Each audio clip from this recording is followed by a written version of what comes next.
and potential toxic effects.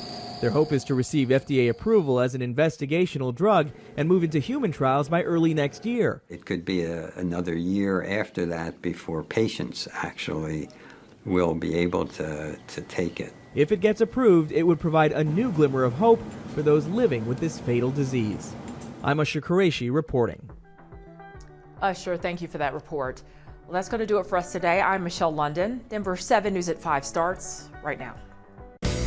I turned off I-70. I was like, oh my goodness. It might be his first memory of snow. Keeping things cool. The unofficial kickoff to summer begins with snow in the mountains and a very slow drive back to the metro. Being up in the mountains, it's always a surprise when something like the weather pattern changes. Yeah, sunny one day, snowy the next.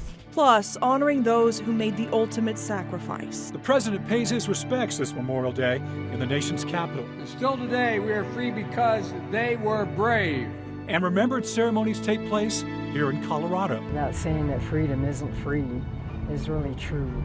And the ban to keep people from camping on the streets in Boulder turns into a legal battle. It is not a one-size-fits-all. Homelessness doesn't have one face. Good evening, and thank you for joining us on this Memorial Day at 5. I'm Jacqueline Allen. And I'm Tom Mustin. Glad to have you with us. AAA expected 730,000 Coloradans would travel this Memorial Day weekend. And despite historically high gas prices, nearly 90% of all Colorado travelers told AAA they would drive to their destination. That includes the more than 27,000 people heading back home from the mountains now. So far today, we've seen the typical stop-and-go traffic heading east out of the Eisenhower Tunnel, but things are looking clear now, you can see, despite some of the snow earlier. And we'll get more to that snow and cooler weather from meteorologist Mike Nelson in just a moment. But first, Russell Haythorne kicks off a Memorial Day newscast with a look at the traffic. And Russell, luckily, it sounds like things have been pretty clear where you are in Loveland Pass. Yeah, hi Tom. I-70, really not that bad this afternoon. We just drove down from Loveland Pass to our current location here in Idaho Springs, and traffic was light in those eastbound lanes, which get really congested typically on holiday Mondays like this. The worst of the traffic was west of the tunnel from Silverthorne up to the tunnel in those eastbound lanes, so be careful there. A chilly and snowy beginning to the unofficial start of summer. It's cold. Memorial Day 2022 will likely be 3.5-year-old Connor's first memory of snow. It might be his first memory of snow. So we live in Houston full time, but have a house in Edwards, and so we never know quite what to pack when we leave 95 degrees and humid and come out here. Connor and his family from Houston enjoying a chilly Memorial Day in Breckenridge. It's really cool outside. Packed the Colorado layers for this trip. I was shocked when I saw the mountains were covered. Actually, when I turned off I-70, I was like, oh my goodness. Trish Cohn and her family came all the way from Chattanooga, Tennessee for the week. We're intending to do a bunch of hiking up high, and I don't think we can do it today. Up at Loveland Pass, license plates from Connecticut, South Dakota, and Florida, to name a few. Hi. Many braving the cold and blowing snow to get that perfect photo. Other extreme adventure seekers skinning up the mountainside to get in those last few runs of the season. Being up in the mountains, it's always a surprise when something like a weather pattern changes. Yeah, sunny one day, snowy the next. These late spring heavy snows having a big impact on snowmelt. The snowstorms have now slowed runoff with 40+ inches of snow the past couple weeks, saving what was looking like a rough rafting season. In early May, it was kind of hot and the snowpack was melting and there was a little bit of concern. Let's go, guys. But these past few storms have cooled down the temperature, slowed down the melt, and really set us up for an amazing summer. So the storms are certainly good for some businesses up here. Back here live now in Idaho Springs. The sun is out, the band is playing, and the street festival continues here on Minor Street. Quite a few people braving the 50-degree temperature up here. It is definitely jacket or sweatshirt weather. Again, Vail Pass closed earlier today because of snow and blowing snow. That is now back open. We'll continue to monitor the situation on I-70 during this holiday weekend. But for now, we're live here in Idaho Springs. Russell Haythorne, back to you guys. Russell, I love that you were taking family pictures for people at the top of Loveland Pass. That was great. Thanks so much for that report. You know, we had a lot of surprises this weekend, but meteorologist Mike Nelson has been telling us about this cool down for a while. Mike, my family went for a little hike here this morning, and it was actually perfect hiking weather. It was very nice early today. We had some sunshine. It's a little bit on the cool side, but it's really been changeable over the last 12 hours or so. This is a time lapse from our camera in Westminster. You can see those clouds kind of rolling off the mountains a little bit, and that's the strong winds aloft they're coming in. Here's a live view up on the Continental Divide. Still a lot of snow up there at the Loveland ski area, and more is on the way. Here's the current temperatures across the region. 60s and 70s, most lower elevations, 40s and 50s in the mountains. There's a touch of rain and snow across the state. Bigger view, a lot of severe weather in the Midwest from Minnesota to Kansas. And this is our next weather maker coming in from the northwest that will bring us rain and for the mountains, some snow tomorrow night and early Wednesday. Still kind of windy and cool for a couple of days. Rain develops about this time tomorrow afternoon, snow for the mountains, but warmer for the end of the week. I'll be back with more on that coming up in just a few minutes. All right, thank you, Mike. And for the most up-to-date weather for your area, you can download the free Denver 7 Plus app. It is available right now on your streaming device. This weekend in Rocky Mountain National Park, a man was killed after an avalanche and rock slide on Mount Meeker. 2 others were injured in the slide. A woman suffered minor injuries. Another man was flown to Medical Center of the Rockies with serious injuries. We'll keep you posted on that. In Pueblo, a woman is dead after a boat capsized in the Pueblo Reservoir. 38-year-old Jessica Prindle was found dead in the water Sunday. 11 people were rescued, including 3 adults and 8 juveniles. 1 man is still missing there. That search has been suspended until 10 o'clock this evening due to high winds. On this Memorial Day, President Biden honored our nation's fallen heroes. Today, he and the First Lady laid a wreath at the Tomb of the Unknown Soldier in Arlington, Virginia, which honors all of those who have given the ultimate sacrifice to our country.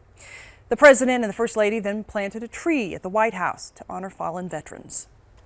Today, the Fort Logan National Cemetery hosted its 88th Memorial Day ceremony. Hundreds of families attended this year's ceremony, which has not taken place since 2019.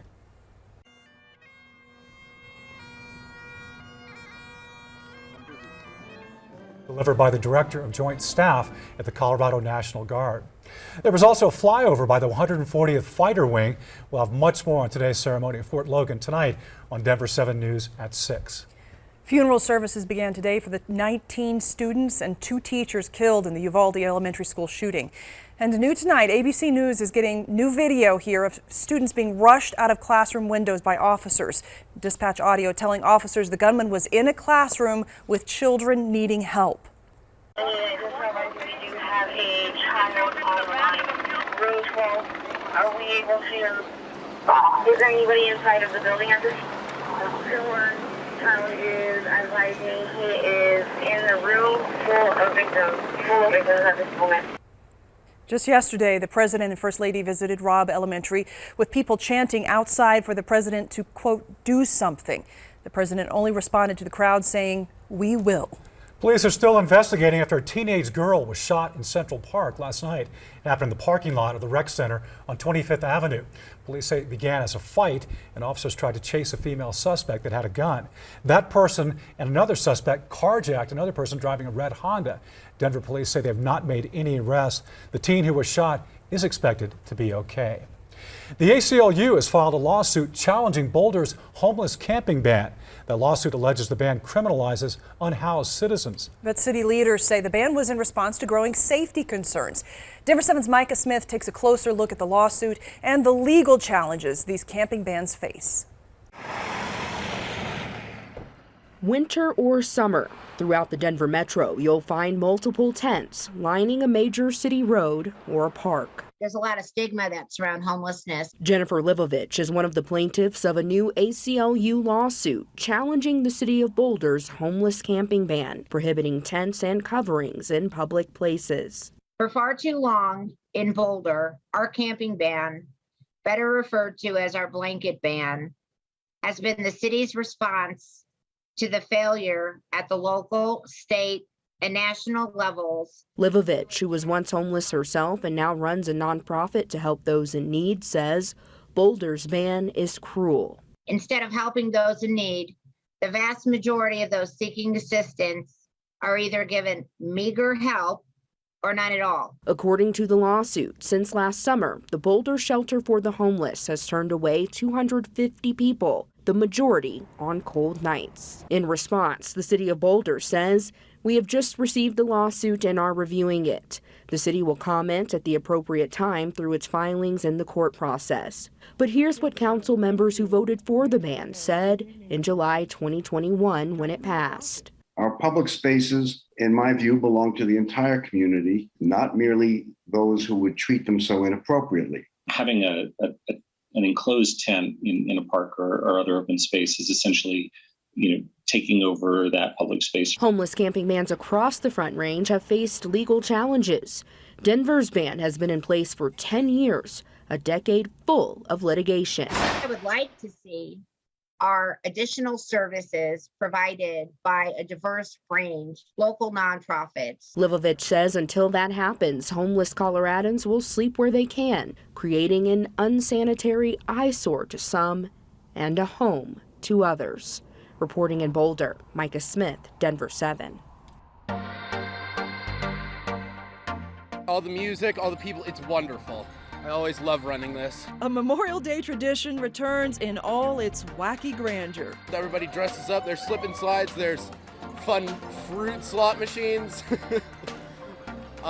Just everybody loves to play around. Tens of thousands hit the streets for this year's Boulder Boulder, including a father-daughter duo who know a thing or two about endurance and bouncing back. It's resilience, it's recovery. The Marshall Fire is a long race, right? And if you're cooking at home this Memorial Day, there's a recall you should definitely keep an eye out for. And the first hurricane of the season begins its tear through Mexico. Pretty much dry this afternoon, but by this time tomorrow we'll be looking at rain and for the mountains some snow.